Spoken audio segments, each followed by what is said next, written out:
I was in the middle of doing some research and T came over to me and she was like, "Do you offer scholarships for the program? For the Shine Your Shade program?" And I was like, "Yes, I do, but who is it? XYZ." And she said it was somebody on Threads, which is a social media app. And she was like, they might be interested in the scholarship. And in the process of her saying that, she was like, "You know what you should do? You should get on Threads and, say something that'll grab somebody's attention and then, offer a couple scholarships just for people to get into the program." And I was like, in the moment, I was like, all right. Because I was in the middle of a thought. But when I sat there with it, I was like, you know what? She's right. That whole process sparked the thought of, man, what did I wish I knew at 21? Because I know at 21, I was dealing with seasonal depression and didn't even know I was affected by seasonal depression. So like, what are some of the things that, would have helped me just get out of my own way to step into my greatness? And here's 5 things I came up with. And I was like, I want to talk about this with you all. That cool? You sure? All right, let's get it. So number 1 that I wrote, nobody cares about what you think. They care about how you make them feel. Nobody cares about what you think. They care about how you make them feel. Ain't that crazy? And when I was younger, at 21, I didn't believe that. I thought that everybody cared about what I thought, and therefore it made me hypersensitive to my thoughts. And that just caused me to overthink in areas that didn't even require it, when really the whole time, me being a genuine human being inspired and activated and motivated and gravitated people towards me more than my thoughts around being a genuine person. And had I known that at that age, I feel like, I'm 26 now, between 21 and that 5-year gap, there's so much time. And 26 is still super young. Yet looking at it in retrospect, like, where would I be had I known that at 21? Man, that 5-year gap is everything, bro. Like, I bumped my head so many times, and it's like I prejudged myself based on other people's perceptions, and that costed me peace. Up until that point, longer than 5 years, honestly, something that I'm still working through. Other people's perceptions of me is not my priority. What is how I show up in my peace. Because how I show up in my peace will attract the people that I'm meant to be around and will allow me to grow to the person that I'm meant to be. Yeah, I can only do that when I get other people's perceptions in me out of the way, release those perceptions, and allow myself to grow and progress based on my inner compass, not my outer world. Yeah. And I was like, even the most iconic influencers, people care about their words after they've been moved. The most iconic people in the world.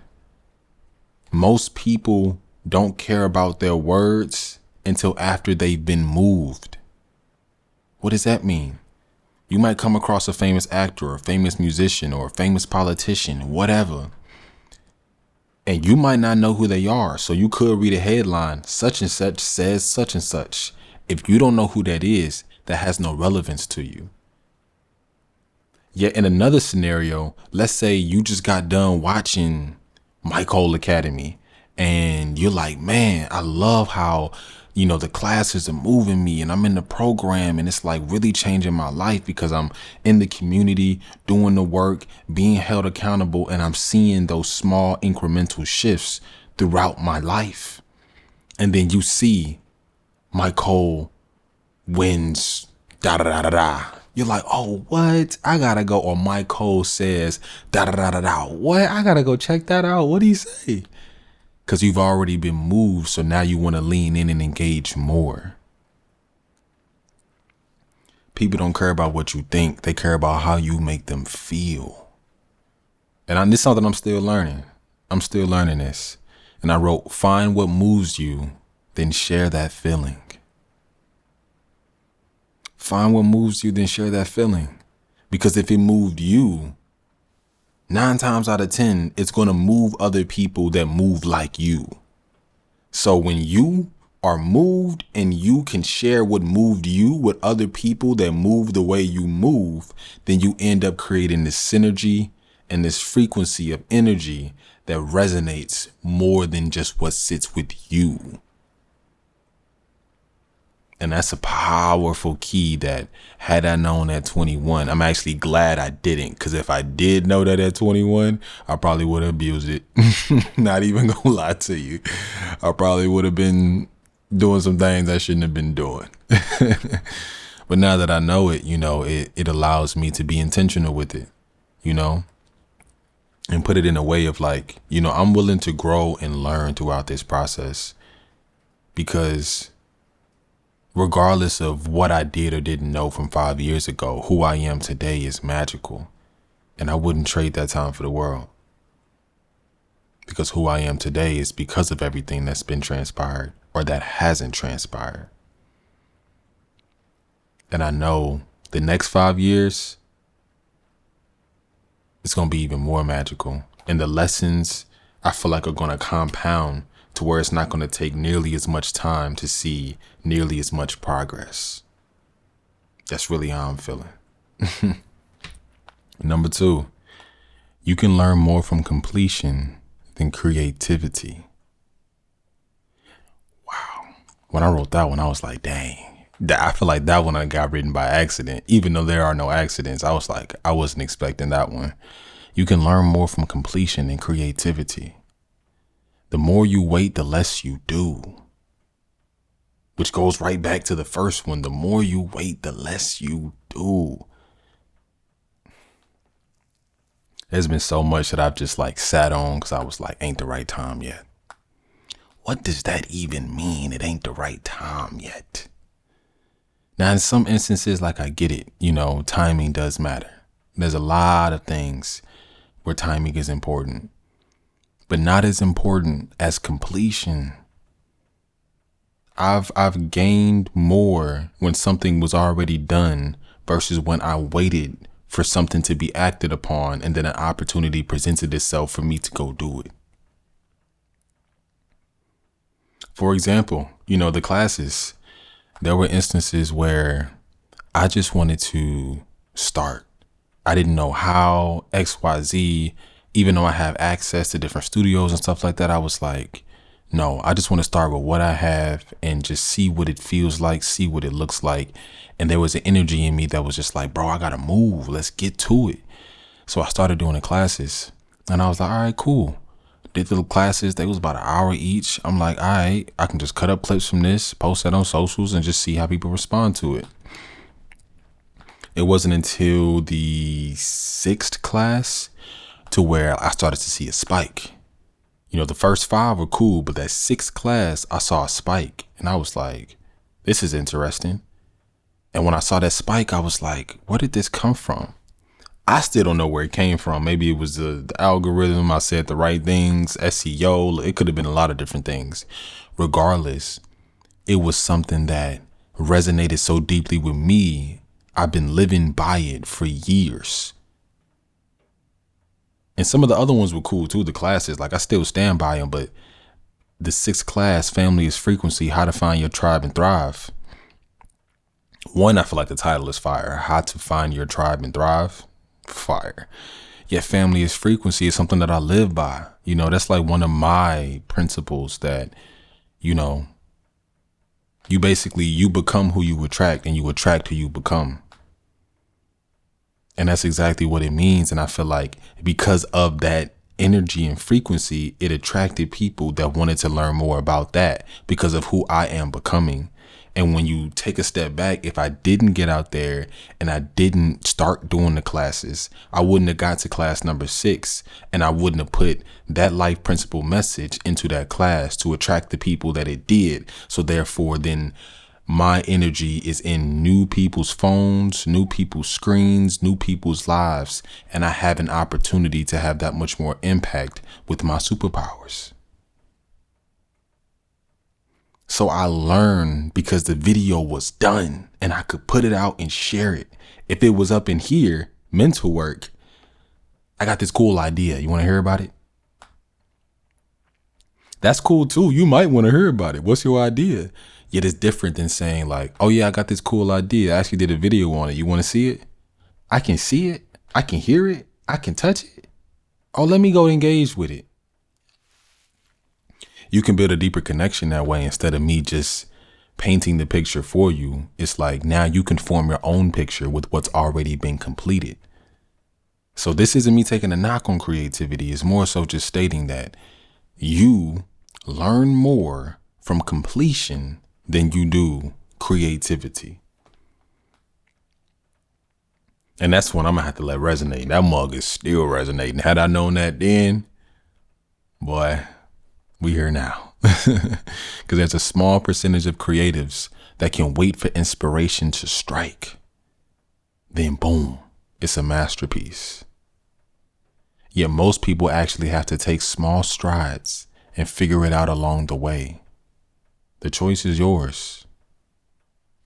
Now, both is dope, but that requires a certain level of skill and intention to be able to sit in a space of, I'm going to allow inspiration to come to me, and I'm going to eliminate the steps from inspiration to execution. It's a certain level of skill and intention with that, because do you have a system to where that flows? And I'm building it. I'm working on like having an idea, putting it into the systems, and then being able to iterate on it immediately. And this is an example of that.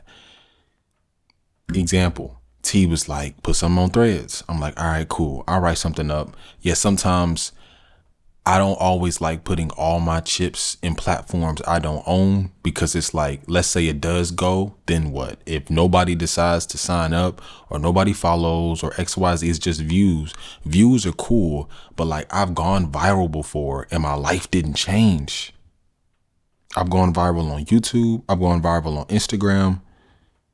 That's about it. That's about it.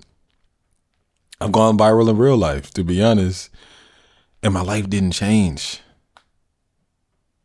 Yet, when I took the time to put my energy into things that I have ownership over, then I saw actual more, even if it was on a smaller scale, there was more incremental growth. And then I walked away even feeling better because I gained more, and I was actually able to quantify and qualify that gain by numbers and with the spirit. Yeah, so I gained a lot from completion and getting things done. And usually that required a team. But we'll talk about that another day. The next one is, some of your problems aren't even yours. Some of your problems aren't even yours. What does that mean? Some of your problems are yours. Some of them I created. Some of them you created. Some of them we created. And it's our responsibility. But it means that some of those problems could have been passed down from past generations, from things they didn't deal with, from things that they kept tucked under the rug and said, don't talk to nobody about, just forget about it. Or they chose to drink it away, or they chose to smoke it away, or they chose to consume it away, or they chose to not talk about it at all. And then that energy got passed down to you, to me, through the womb. And now, although it's not our fault, it's now our responsibility.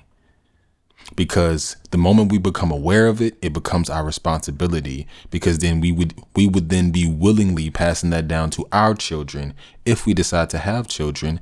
And even if we don't got to go that far, then we end up reiterating those unconscious patterns that lead to more toxic trauma in our environments and ecosystems. And the moment we become aware of it, then we become responsible for how we treat ourselves and how we treat each other. And that is power. When you can shift your perspective, you shift your position. When you can shift your position, you shift your power.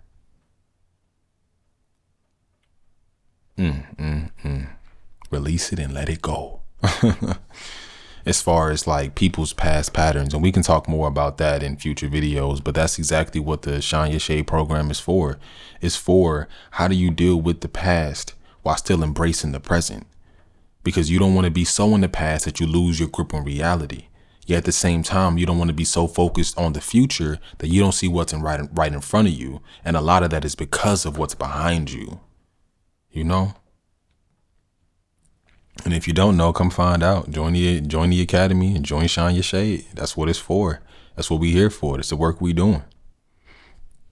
Number 4, people pleasing is not a skill.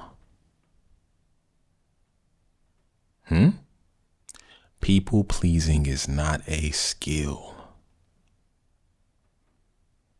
I am a recovering people pleaser. No, for real, man. For real. You may not want to believe this, but people pleasing only hurts you in the long term.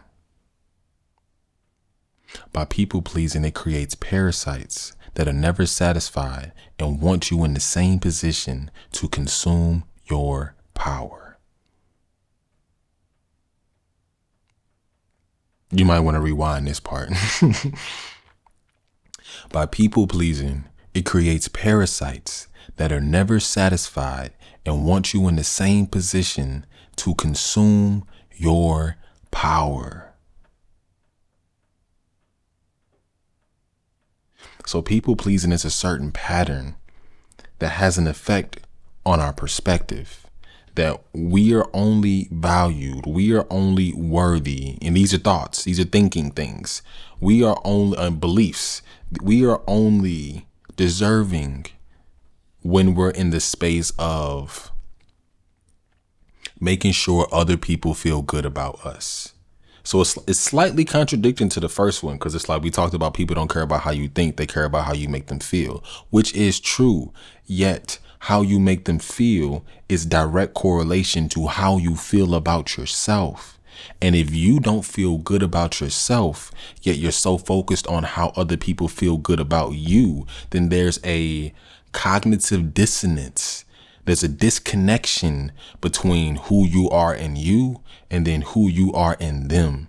And eventually that energy is going to catch up, overlap, and then trip over itself. And although you might be thinking you're creating something that's going to benefit you by benefiting them first, in the long run, it ends up hurting you because you end up chasing your own tail. And it's not even your tail. It's not even your story. You're chasing someone else's story of you in their head that you have no power over. You have no power of how other people think and feel and what they do about you. Yet you have all the power in the world of what you think, feel, and do about yourself. This is what I would tell myself at 21. So you are worthy. You are deserving of everything that you put your power into when you put that position based on your perspective of yourself. Put that power in you. Position yourself to be in position yourself to be in the spaces to attract the right opportunities, and then have the right perspectives, whether they go through or whether they don't. That's a formula that you can control. Whatever you cannot control, you got to release and let go. Because the moment you attempt to hold on to what other people think about you, then that ends up being your moral compass. And that can be dangerous for your MVP system, your morals, values, and principles. Because when other people can dictate your morals, values, and principles, then they can dictate your life. They can dictate your decisions. And you don't want them dictating your decisions. You were made for a reason, for a purpose. You have a unique decision that belongs to you, and it's for you to make. I invite you to make that decision, and I invite you to make it for the right reasons that exist inside of you. Yet I get it. Sometimes we aren't ready to purge and break free from that pattern which comes through shadow work and inner child healing. And I'm still on that journey.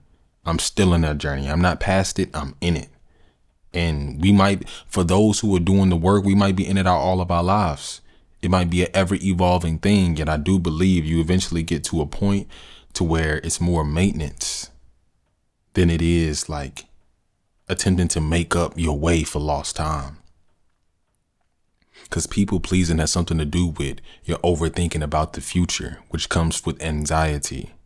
And that usually ends up trying to run too fast based on the pace of what you can actually maintain. It ends up leaving you slowed down in the long run. And then therefore, that's when people get depressed. And when you mix anxiety and depressed, you end up getting stressed.